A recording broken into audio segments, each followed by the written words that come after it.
गुरुर्ब्रह्मा गुरुर्विष्णु गुरुर्देवो महेश्वर गुरु साक्षात् परं ब्रह्म तस्मै श्री गुरवे नमः। रामं रामानुजं सीतां भरतं भरतानुजं सुग्रीवं वायुसूनुं च प्रणमामि पुनः पुनः। नमोऽस्तु रामाय सलक्ष्मणाय देव्यै च तस्यै जनकात्मजायै। नमोऽस्तु रुद्रेन्द्रयमानिलेभ्यो नमोऽस्तु चन्द्रार्कमरुद्गणेभ्यः। नारायण नारायण नारायण नारायण। अयोध्या कांड श्रीमद् वाल्मीकि रामायण। कल प्रसंग को विराम दिया था 64वें अध्याय के प्रसंग में। ये दशरथ वहाँ पहुँच गए हैं क्योंकि वो जो तपस्वी है उसके तो प्राण छूट गए, वो तो स्वर्ग सिधार गया। पर तपस्वी ने ये कहा कि तुम वहाँ हमारे माता पिता को ये बात बता दो। तो दशरथ वहाँ पहुँचे हैं और पूरी बात उनको बता रहे हैं। अब ये कह रहे हैं माता पिता, तुमने अनजान में ये पाप किया है। 25वां श्लोक। इसीलिए अभी तक जीवित हो। यदि जानबूझकर किया होता तो समस्त रघुवंशियों का कुल ही नष्ट हो जाता। अकेली तुम्हारी तो बात ही क्या है। कौशल्या को बता रहे हैं दशरथ जी, उन्होंने मुझसे यह भी कहा, नरेश्वर तुम हम दोनों को उस स्थान पर ले चलो जहाँ हमारा पुत्र मरा पड़ा है। इस समय हम उसे देखना चाहते हैं। यह हमारे लिए उसका अंतिम दर्शन होगा।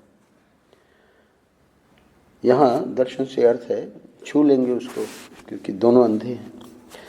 तब मैं अकेला ही अत्यंत दुख में पड़े हुए उन दंपति को उस स्थान पर ले गया जहाँ उनका पुत्र काल के अधीन होकर पृथ्वी पर अचेत पड़ा था। उसके सारे अंग खून से लथपथ हो रहे थे, मृगचर्म और वस्त्र बिखरे पड़े थे। मैंने पत्नी सहित मुनि को उनके पुत्र के शरीर का स्पर्श कराया। वे दोनों तपस्वी अपने उस पुत्र का स्पर्श करके उसके अत्यंत निकट जाकर उसके शरीर पर गिर पड़े। फिर पिता ने पुत्र को संबोधित करके उससे कहा, हे बेटा, आज तुम मुझे न तो प्रणाम करते हो और न मुझसे बोलते ही हो। तुम धरती पर क्यों सो रहे हो? क्या तुम हमसे रूठ गए हो? बेटा, यदि मैं तुम्हारा प्रिय नहीं हूँ तो तुम अपनी इस धर्मात्मा माता की ओर तो देखो। तुम इसके हृदय से क्यों नहीं लग जाते हो? कुछ तो बोलो। अब पिछली रात में मधुर स्वर से शास्त्र या पुराण आदि अन्य किसी ग्रंथ का विशेष रूप से स्वाध्याय करते हुए किसके मुंह से मैं मनोरम शास्त्र चर्चा सुनूंगा? कथाओं में श्रवण के नाम से ये प्रसिद्ध हैं। यहाँ तपस्वी तो ये माता पिता को ये कथाएं सुनाते थे। अब कौन स्नान संध्योपासना तथा अग्निहोत्र करके मेरे पास बैठकर पुत्र शोक के भय से पीड़ित हुए मुझ बूढ़े को सांत्वना देता हुआ मेरी सेवा करेगा? अब कौन ऐसा है जो कंद मूल और फल लाकर मुझ अकर्मण्य अन्न संग्रह से रहित और अनाथ को प्रिय अतिथि की भांति भोजन कराएगा? हे बेटा, तुम्हारी यह तपस्विनी माता अंधी, बूढ़ी, दीन तथा पुत्र के लिए उत्कंठित रहने वाली है। मैं स्वयं अंधा होकर इसका भरण पोषण कैसे करूँगा? हे पुत्र, ठहरो। आज यमराज के घर न जाओ, कल मेरे और अपनी माता के साथ चलना। हम दोनों शोक से आर्त, अनाथ और दीन हैं। तुम्हारे न रहने पर हम शीघ्र ही यमलोक की राह लेंगे। तदनंतर सूर्यपुत्र यमराज का दर्शन करके मैं उनसे यह बात कहूँगा, धर्मराज मेरे अपराध को क्षमा करें और मेरे पुत्र को छोड़ दें, जिससे यह अपने माता पिता का भरण पोषण कर सके। ये धर्मात्मा हैं, महायशस्वी लोकपाल हैं। मुझ जैसे अनाथ को वह एक बार अभय दान दे सकते हैं। यमराज के लिए कह रहे हैं, हे बेटा, तुम निष्पाप हो किंतु एक पाप कर्मा क्षत्रिय ने तुम्हारा वध किया है। इस कारण मेरे सत्य के प्रभाव से तुम शीघ्र ही उन लोकों में जाओ जो अस्त्रयोधी शूरवीरों को प्राप्त होते हैं। हे बेटा, युद्ध में पीठ न दिखाने वाले शूरवीर सम्मुख युद्ध में मारे जाने पर जिस गति को प्राप्त होते हैं, उसी उत्तम गति को तुम भी जाओ। हे वत्स, राजा सगर, शैव्य, दिलीप, जन्मेजय, नहुष, धुंधुमार जिस गति को प्राप्त हुए हैं, वही तुम्हें भी मिले। स्वाध्याय और तपस्या से समस्त प्राणियों के आश्रयभूत जिस परब्रह्म की प्राप्ति होती है, वही तुम्हें भी प्राप्त हो। हे वत्स, भूमिदाता, अग्निहोत्री, एक पत्नी व्रती, 1000 गौओं का दान करने वाले, गुरु की सेवा करने वाले तथा महाप्रस्थान आदि के द्वारा देह त्याग करने वाले पुरुषों को जो गति मिलती है, वही तुम्हें भी प्राप्त हो। ब्रह्मरंध्र से जो अपना प्राण छोड़ते हैं, महाप्रस्थान, हम जैसे तपस्वियों के इस कुल में पैदा हुआ कोई पुरुष बुरी गति को नहीं प्राप्त हो सकता। बुरी गति तो उसकी होगी जिसने मेरे बांधव रूप तुम्हें अकारण मारा है। इस प्रकार वे दीन भाव से बारंबार विलाप करने लगे। तत्पश्चात अपनी पत्नी के साथ वे पुत्र को जलांजलि देने के कार्य में प्रवृत्त हुए। इसी समय वह धर्मज्ञ मुनि कुमार अपने पुण्य कर्मों के प्रभाव से दिव्य रूप धारण करके शीघ्र ही इंद्र के साथ स्वर्ग को जाने लगा।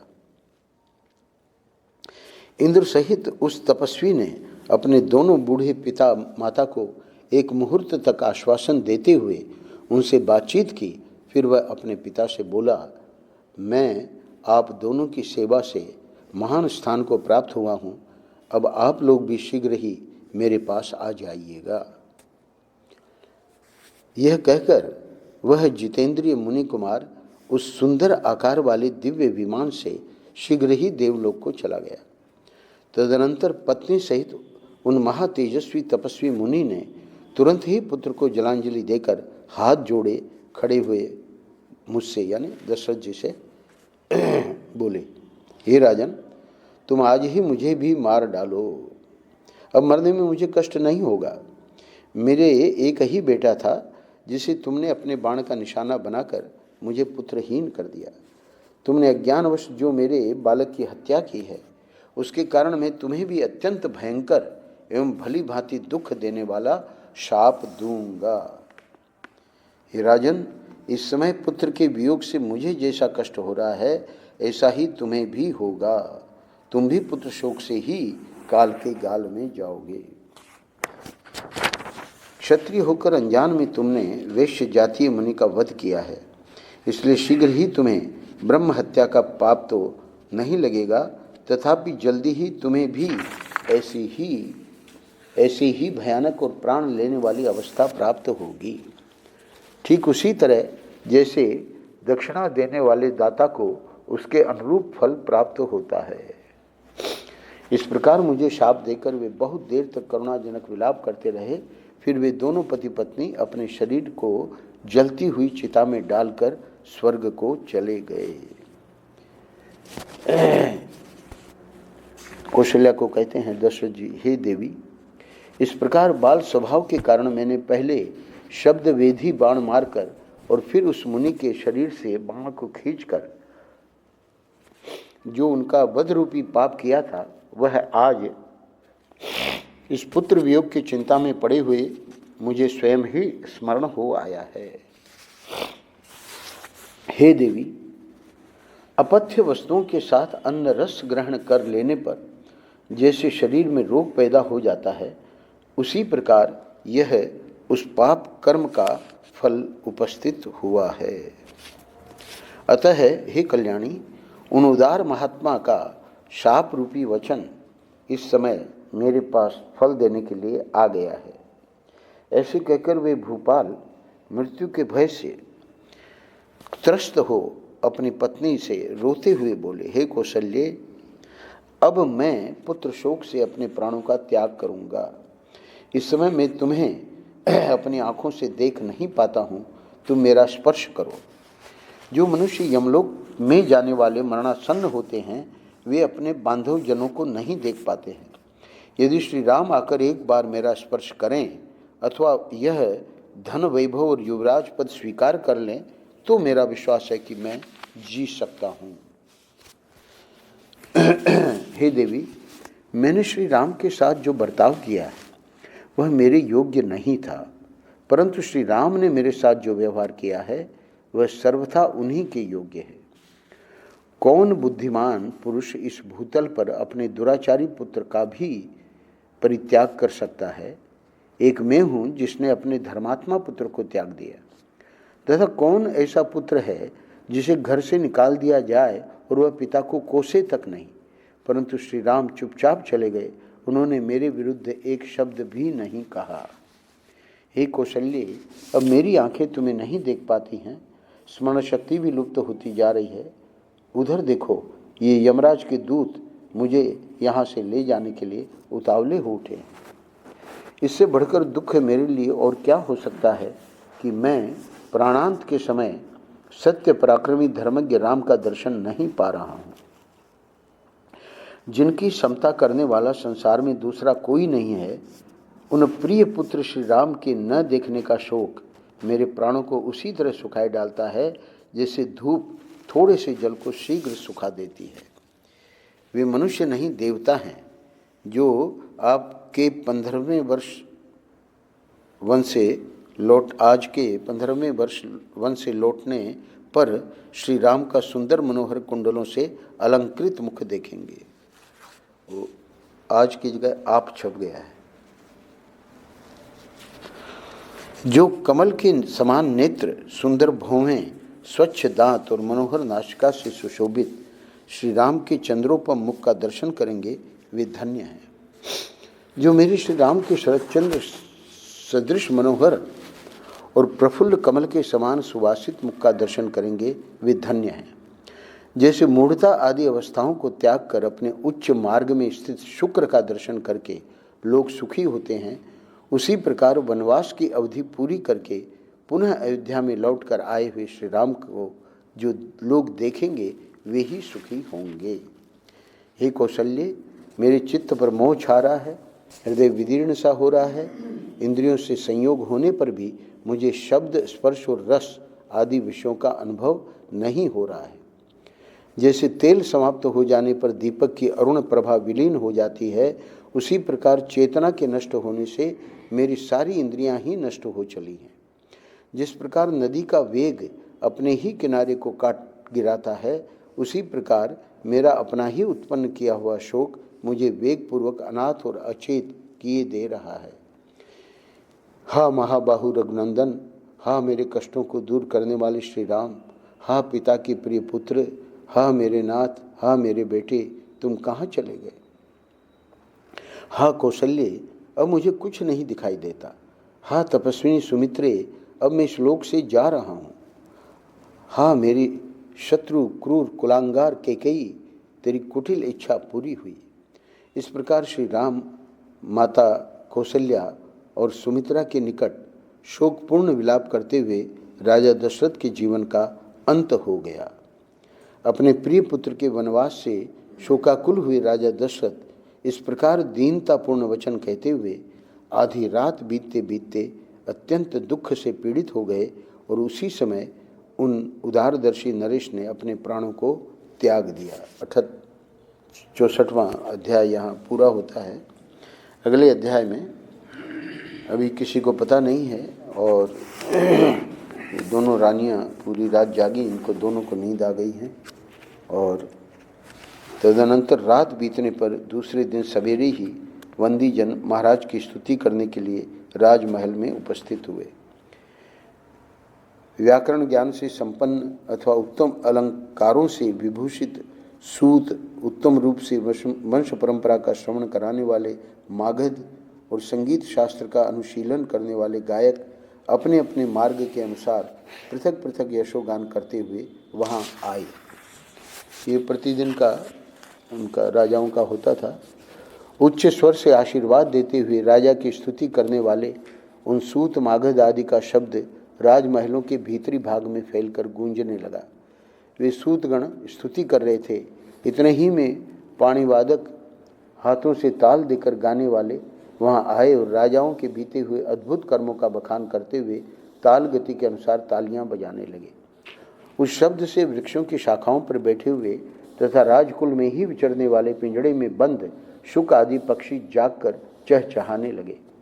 शुक आदि पक्षियों तथा ब्राह्मणों के मुख से निकले हुए पवित्र शब्द, वीणाओं के मधुर नाद तथा गाथाओं के आशीर्वाद युक्त गान से वह सारा भवन गूंज उठा। तदनंतर सदाचारी तथा परिचर्या कुशल सेवक, जिनमें स्त्रियों और खोजों की संख्या अधिक थी, पहले की भांति उस दिन भी राजभवन में उपस्थित हुए। स्नान विधि के ज्ञाता भृत्य जन विधिपूर्वक सोने के घड़ों में चंदन मिश्रित जल लेकर ठीक समय पर आए। पवित्र आचार विचार वाली स्त्रियां, जिनमें कुमारी कन्याओं की संख्या अधिक थी, मंगल के लिए स्पर्श करने योग्य गौ आदि, पीने योग्य गंगाजल आदि तथा अन्य उपकरण, दर्पण, आभूषण और वस्त्र आदि ले आईं। प्रातःकाल राजाओं के मंगल के लिए जो जो वस्तुएं लाई जाती हैं उनका नाम आभिहारिक है। वहाँ लाई गई सारी आभिहारिक सामग्री समस्त शुभ लक्षणों से संपन्न, विधि के अनुरूप, आदर और प्रशंसा के योग्य, उत्तम गुण से युक्त तथा शोभायमान थी। सूर्योदय होने तक राजा की सेवा के लिए उत्सुक हुआ सारा परिजन वर्ग वहाँ आकर खड़ा हो गया। जब उस समय तक राजा बाहर नहीं निकले तब सबके मन में यह शंका हो गई कि महाराज के न आने का क्या कारण हो सकता है। तदनंतर जो कौशल, नरेश, दशरथ के समीप रहने वाली स्त्रियां थीं, वे उनके शैया के पास जाकर अपने स्वामी को जगाने लगी। सिर्फ कौशल्या और सुमित्रा को ही पता था कि इनका प्राण छूट गया है, तो वो दोनों नींद में थी। दूसरी स्त्रियां जगाने की कोशिश कर रही हैं। वे स्त्रियां उनका स्पर्श आदि करने के योग्य थीं, अतः विनीत भाव से युक्तिपूर्वक उन्होंने उनकी शैया का स्पर्श किया। स्पर्श करके भी वे उनमें जीवन का कोई चिन्ह नहीं पा सकी। सोए हुए पुरुष की जैसी स्थिति होती है उसको भी वे स्त्रियां अच्छी तरह समझती थीं, अतः उन्होंने हृदय एवं हाथ के मूल भाग में चलने वाली नाड़ियों की भी परीक्षा की, किंतु वहाँ भी कोई चेष्टा नहीं प्रतीत हुई। फिर तो वे कांप उठी। उनके मन में राजा के प्राणों के निकल जाने की आशंका हो गई। वे जल के प्रवाह के सम्मुख पड़े हुए तिनकों के अग्रभाग की भांति कांपती हुई प्रतीत होने लगी। संशय में पड़ी हुई उन स्त्रियों को राजा की ओर देखकर उनकी मृत्यु के विषय में जो शंका हुई थी उसका उस समय उन्हें पूरा निश्चय हो गया। पुत्र शोक से आक्रांत हुई कौशल्या और सुमित्रा उस समय मरी हुई के समान सो गई थी और उस समय तक उनकी नींद नहीं खुल पाई थी। सोई हुई कौशल्या श्रीहीन हो गई थी, उनके शरीर का रंग बदल गया था। वे शोक से पराजित एवं पीड़ित हो अंधकार से आच्छादित हुई तारिका के समान शोभा नहीं पा रही थी। राजा के पास कौशल्या थी और कौशल्या के समीप देवी सुमित्रा थी। दोनों ही निद्रामग्न हो जाने के कारण शोभाहीन प्रतीत होती थी। उन दोनों के मुख पर शोक के आंसू फैले हुए थे। उस समय उन दोनों देवियों को निद्रामग्न देखकर अंतःपुर की अन्य स्त्रियों ने यही समझा कि सोते अवस्था में ही महाराज के प्राण निकल गए। फिर तो जैसे जंगल में यूथपति गजराज के अपने वास स्थान से अन्यत्र चले जाने पर हथनियाँ करुण चित्कार करने लगती हैं, उसी प्रकार वे अंतःपुर की सुंदरी रानियां अत्यंत दुखी हों उच्च स्वर से आर्तनाद करने लगी। उनके रोने की आवाज से कौशल्या और सुमित्रा की भी नींद टूट गई और वे दोनों सहसा जाग उठी। कौशल्या और सुमित्रा ने राजा को देखा, उनके शरीर का स्पर्श किया और हा नाथ की पुकार मचाती हुई वे दोनों रानियां पृथ्वी पर गिर पड़ी। कौशल राजकुमारी कौशल्या धरती पर लौटने और छटपटाने लगी। उनका धूलि दूसरे शरीर शोभाहीन दिखाई देने लगा, मानो आकाश से टूटकर गिरी हुई कोई तारा धूल में लौट रही हो। राजा दशरथ के शरीर की उष्णता शांत हो गई थी। इस प्रकार उनका जीवन शांत हो जाने पर भूमि पर अचेत पड़ी हुई कौशल्या को अंतःपुर की उन सारी स्त्रियों ने मरी हुई नागिन के समान देखा। तदनंतर पीछे आई हुई महाराज की कैकेयी आदि सारी रानियां शोक से संतप्त होकर रोने लगीं और अचेत होकर गिर पड़ीं। उन क्रंदन करती हुई रानियों ने वहाँ पहले से होने वाले प्रबल आर्तनाद को और भी बढ़ा दिया। उस बढ़े हुए आर्तनाद से वह सारा राजमहल पुनः बड़े जोर से गूंज उठा। काल धर्म को प्राप्त हुए राजा दशरथ का वह भवन डरे, घबराए और अत्यंत उत्सुक हुए मनुष्यों से भर गया। सब और रोने चिल्लाने का भयंकर शब्द होने लगा। वहां राजा के सभी बंधु बांधव शोक संताप से पीड़ित होकर जुट गए। वह सारा भवन तत्काल आनंद शून्य हो दीन, दुखी एवं व्याकुल दिखाई देने लगा। अंतिम श्लोक में 65वें अध्याय में कहते हैं कि उन यशस्वी भूपाल शिरोमणि को दिवंगत हुआ जान उनकी सारी पत्नियां उन्हें चारों ओर से घेर कर अत्यंत दुखी हो जोर जोर से रोने लगीं और उनकी दोनों बाहें पकड़कर अनाथ की भांति करुण विलाप करने लगीं। अगले अध्याय में बुझी हुई आग, जलहीन समुद्र तथा प्रभाहीन सूर्य की भांति शोभाहीन हुए दिवंगत राजा का शव देखकर कौशल्या के नेत्रों में आंसू भर आए। वे अनेक प्रकार से शोकाकुल होकर राजा के मस्तक को गोद में ले कैकेयी से इस प्रकार बोली, हे दुराचारिणी क्रूर कैकेयी, ले तेरी कामना सफल हुई। अब राजा को भी त्याग कर एकाग्र चित्त हो अपना अकंटक राज्य भोग। राम मुझे छोड़कर वन में चले गए और मेरे स्वामी स्वर्ग सिधारे। अब मैं दुर्गम मार्ग में साथियों से बिछुड़कर असहाय हुई अबला की भांति जीवित नहीं रह सकती। नारी धर्म को त्याग देने वाली कैकेयी के सिवाय संसार में दूसरी कौन ऐसी स्त्री होगी जो अपने लिए आराध्य देव स्वरूप पति का परित्याग करके जीना चाहेगी। जैसे कोई धन का लोभी दूसरों को विष खिला देता है और उससे होने वाले हत्या के दोषों पर ध्यान नहीं देता, उसी प्रकार इस कैकेयी ने कुब्जा के कारण रघुवंशियों की स्कुल का नाश कर डाला। कैकेयी ने महाराज को अयोग्य कार्य में लगाकर उनके द्वारा पत्नी सहित श्री राम को वनवास दिलवा दिया। यह समाचार जब राजा जनक सुनेंगे, कौशल्या कह रही है, तब मेरे ही समान उनको भी बड़ा कष्ट होगा। मैं अनाथ और विधवा हो गई, यह बात मेरे धर्मात्मा पुत्र कमल नयन श्री राम को नहीं मालूम है। वे तो यहाँ से जीते जी अदृश्य हो गए। पति सेवा रूप मनोहर तप करने वाली विधेय राजकुमारी सीता दुख भोगने की योग्य नहीं है। वह वन में दुख का अनुभव करके उद्विग्न हो उठेगी। रात के समय भयानक शब्द करने वाले पशु पक्षियों की बोली सुनकर भयभीत हो सीता श्री राम की ही शरण लेंगी, उन्हीं की गोद में जाकर छिपेंगी। जो बूढ़े हो गए हैं, कन्याएं मात्र ही जिनकी संतति हैं, वे राजा जनक भी सीता की ही बारंबार चिंता करते हुए शोक में डूबकर अवश्य ही अपने प्राणों का परित्याग कर देंगे। कौशल्या कह रही है, मैं भी आज ही मृत्यु का वर्ण करूंगी। एक पतिव्रता की भांति पति के शरीर का आलिंगन करके चिता की आग में प्रवेश कर जाऊंगी। पति के शरीर को हृदय से लगाकर अत्यंत दुख से आर्त हो करुण विलाप करती हुई तपस्विनी कौशल्या को राजकाज देखने वाले मंत्रियों ने दूसरी स्त्रियों द्वारा वहां से हटवा दिया। फिर उन्होंने महाराज के शरीर को तेल से भरी हुई नाव में रखकर वशिष्ठ आदि की आज्ञा के अनुसार शव की रक्षा आदि अन्य सब राजकीय कार्यों की संभाल आरंभ कर दी। वे सर्वज्ञ मंत्री पुत्र के बिना राजा का दाह संस्कार न कर सके, इसलिए उनके शव की रक्षा करने लगे। जब मंत्रियों ने राजा के शव को तेल की नाव में सुलाया, तब यह जानकर सारी रानियां, हाय ये महाराज परलोकवासी हो गए, ऐसा कहती हुई पुनः विलाप करने लगी। उनके मुख पर नेत्रों से आंसुओं के झरने झर रहे थे। वे अपनी भुजाओं को ऊपर उठाकर दीन भाव से रोने और शोक संतप्त हो दयनीय विलाप करने लगी। वे बोली, हे महाराज, हम सत्य प्रतिज्ञ एवं सदा प्रिय बोलने वाले अपने पुत्र श्री राम से तो बिछुड़ी ही थीं, अब आप भी क्यों हमारा परित्याग कर रहे हैं? श्री राम से बिछुड़कर हम सब विधवाएं इस दुष्ट विचार वाली सौत कैकेयी के समीप कैसे रहेंगी? जो हमारे और आपके भी रक्षक और प्रभु थे, वे मनस्वी श्री रामचंद्र राज लक्ष्मी को छोड़कर वन चले गए। वीरवर श्री राम और आपके भी न रहने से हमारे ऊपर बड़ा भारी संकट आ गया, जिससे हम मोहित हो रही हैं। अब सौत कैकेयी के द्वारा तिरस्कृत होकर हम यहाँ कैसे रह सकेंगे?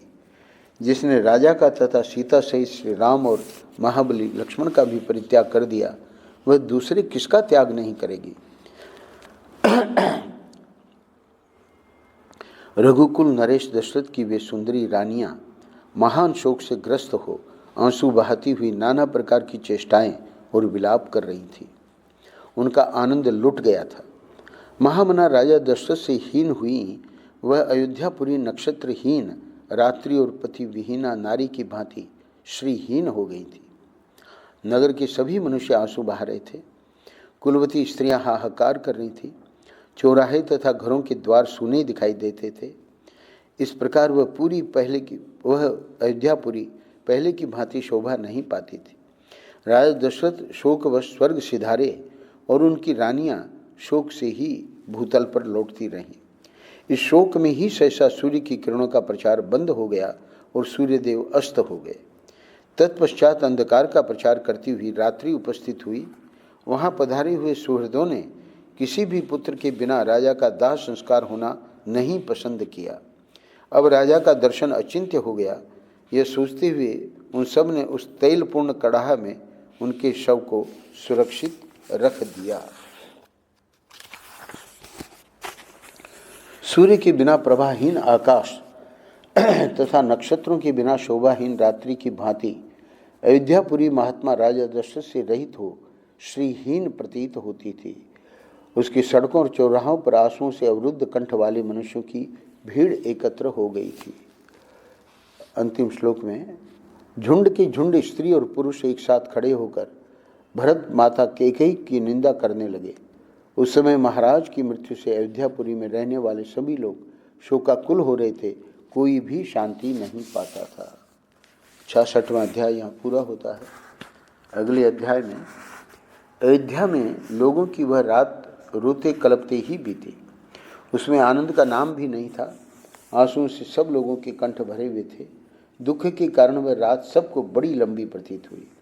जब रात बीत गई और सूर्योदय हुआ तब राज्य का प्रबंध करने वाले ब्राह्मण लोग एकत्र हो दरबार में आए।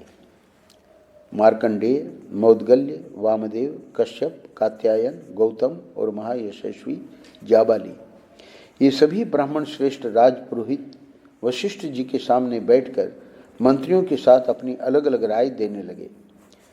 वे बोले, पुत्र शोक से इन महाराज के स्वर्गवासी होने के कारण यह रात बड़े दुख से बीती है, जो हमारे लिए 100 वर्षों के समान प्रतीत हुई थी। महाराज दशरथ स्वर्ग सिधारे। श्री रामचंद्र जी वन में रहने लगे और तेजस्वी लक्ष्मण भी श्री राम के साथ ही चले गए। शत्रुओं को संताप देने वाले दोनों भाई भरत और शत्रुघ्न कैकेयी देश के रमणीय राजगृह में नाना के घर में निवास करते हैं। इक्ष्वाकु वंशी राजकुमारों में से किसी को आज ही यहाँ का राजा बनाया जाए, क्योंकि राजा के बिना हमारे इस राज्य का नाश हो जाएगा। जहाँ कोई राजा नहीं होता। अब ये 9वें श्लोक से कई श्लोकों में वाल्मीकि जी वर्णन कर रहे हैं। वशिष्ठ जी को ये सब मंत्री और विशेष रूप से जो राजपुरोहित हैं वो ये बता रहे हैं कि जहाँ कोई राजा नहीं होता वहाँ क्या होता है। कई श्लोकों में इसका वर्णन है। जहाँ कोई राजा नहीं होता ऐसे जनपद में विद्युन्मालाओं से अलंकृत महान गर्जन करने वाले मेघ पृथ्वी पर दिव्य जल की वर्षा नहीं करता है। जिस जनपद में कोई राजा नहीं, वहाँ के खेतों में मुट्ठी के मुट्ठी बीज नहीं बिखेरे जाते। राजा से रहित देश में पुत्र पिता और स्त्री पति के वश में नहीं रहती। राजहीन देश में धन अपना नहीं होता है।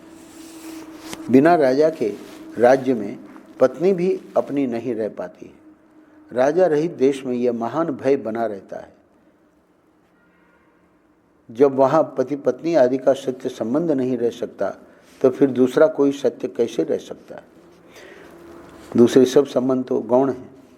बिना राजा के राज्य में मनुष्य कोई पंचायत भवन नहीं बनवाते, रमणीय उद्यान का भी निर्माण नहीं करवाते तथा हर्ष और उत्साह के साथ धर्मशाला मंदिर आदि भी नहीं बनवाते हैं। जहाँ कोई राजा नहीं उस जनपद में स्वभावतः यज्ञ करने वाले द्विज और कठोर व्रत का पालन करने वाले जितेंद्रिय ब्राह्मण उन बड़े बड़े यज्ञों का अनुष्ठान नहीं करते, जिनमें सभी ऋत्विज और सभी यजमान होते हैं।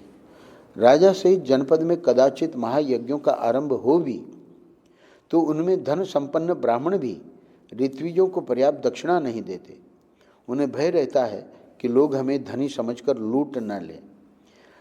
अराजक देश में राष्ट्र को उन्नतिशील बनाने वाले उत्सव, जिनमें नट और नर्तक हर्ष में भरकर अपनी कला का प्रदर्शन करते हैं, बढ़ने नहीं पाते हैं तथा दूसरे राष्ट्र हितकारी संघ भी नहीं पनपने पाते हैं। बिना राजा के राज्य में वादी और प्रतिवादी के विवाद का संतोषजनक निपटारा नहीं हो पाता अथवा व्यापारियों को लाभ नहीं होता। कथा सुनने की इच्छा वाले लोग कथावाचक पौराणिकों की कथाओं से प्रसन्न नहीं होते।